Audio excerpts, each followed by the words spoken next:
Sa isang tahimik na lungsod ng Pusambayan, matatagpuan ang dalawang super cute na mga pusa.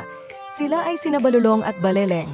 Noong nakaraan lamang ay itinaya nila ang kanilang buhay upang maligtas ang isang kawawang kuting mula sa isang asong sobrang bangis. At simula nga ng insidenteng iyon, sila ay tinaguri ang dalawang bayani ng kapusaan. Habang sila ay natutulog, bumisita si Junior upang muling magpasalamat.